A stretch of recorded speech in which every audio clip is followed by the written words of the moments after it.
Nós nascemos sozinhos e morremos sozinhos. Talvez você já tenha dito essa frase, ou já tenha ouvido outras pessoas dizerem elas, eventualmente repetirem elas.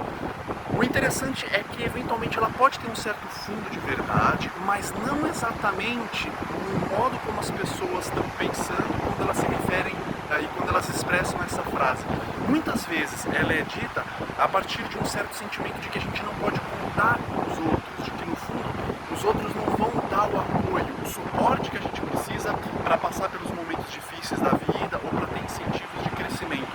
Muitas vezes o que acontece nisso é que a gente precisa sim de um apoio, a gente precisa sim de suportes, a gente precisa sim, às vezes, de alguma orientação, simplesmente de uma companhia que ajude a gente a se experimentar em alguns momentos de oscilações, em alguns momentos de abandono, de solidão. Só que é difícil, é doloroso constatar essa necessidade de suporte e muito mais ainda ir atrás e procurar ela efetivamente. Então é uma certa bravata, é um certo desdém. Nós nascemos sozinhos, nós morremos sozinhos, como se tivesse como implicação, então no fundo eu posso me virar sozinho, eu não preciso dos outros, eu não dependo dos outros. Mas sim, em algum lugar do coração humano precisa dessa ressonância para crescer, para amadurecer. E sem contar que essa frase é logicamente simplesmente errada. Quando a gente nasceu, no mínimo, a nossa mãe estava lá. Provavelmente haviam médicos, enfermeiros, se fossem bebês das gerações atuais poderiam haver doulas, ou seja, houve muita gente que cuidou de nós, sim. E eventualmente, quando há um desenvolvimento emocional um pouco mais sofisticado, quando há um desenvolvimento intelectual,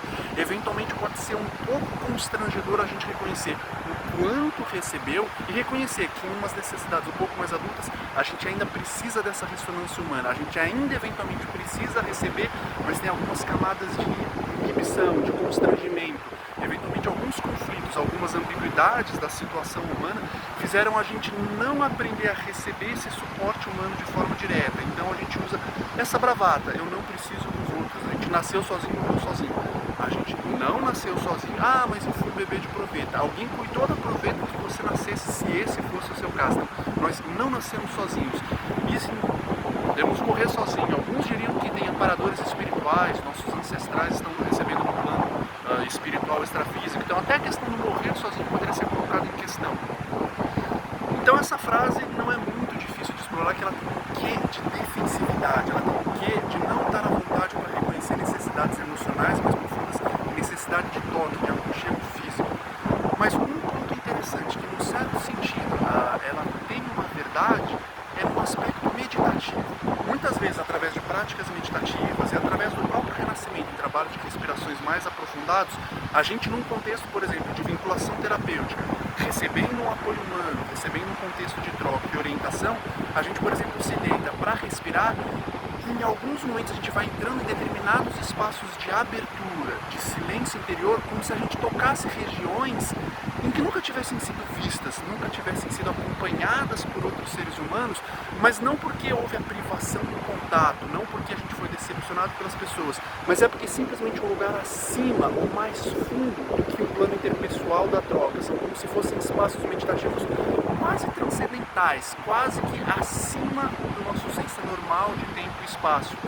E uma coisa muito importante que as terapias corporais, a prática da respiração e os diversos apoios terapêuticos vão podendo amadurecer o nosso desenvolvimento, é que cada vez mais a gente pode entrar em contato com as nossas sensações, emoções,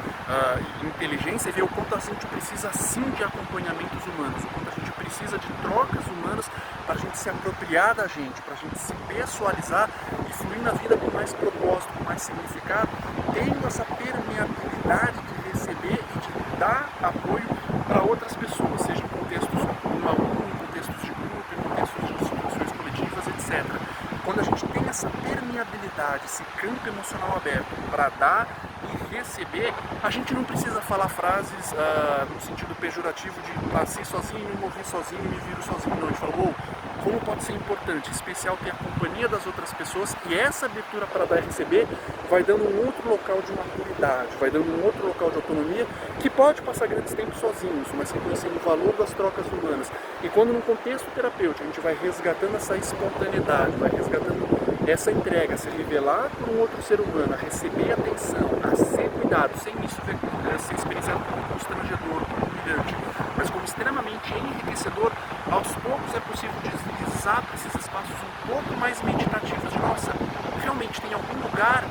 que de início eu posso achar que é um lugar isolado, mas não é exatamente isolado, é um lugar um pouco mais transcendental. São lugares de silêncio, lugares de um espaço sagrado interno que parece que as relações interpessoais, mesmo as mais íntimas, não tocam. Se fôssemos usar uma linguagem mais religiosa, a gente poderia dizer que há determinados lugares onde o encontro é da alma com Deus. E o bacana é que na respiração, através do ato fisiológico, mecânico, prático de respirar, em alguns momentos a gente atinge algumas experiências, alguns silêncios tão delicados, tão suaves, tão comoventes, em que só está a gente lá com esse nível de silêncio, com esse nível de algumas estabilidades interiores, que é como se fosse, em linguagem religiosa, esse encontro da alma com Deus, onde os outros seres humanos não participam. Mas não porque a gente deixou de contar com eles, mas é porque a gente está roçando o sagrado. São características de experiências que a gente poderia chamar de mais espirituais, ou dar qualquer nome que fosse. Mas, enfim,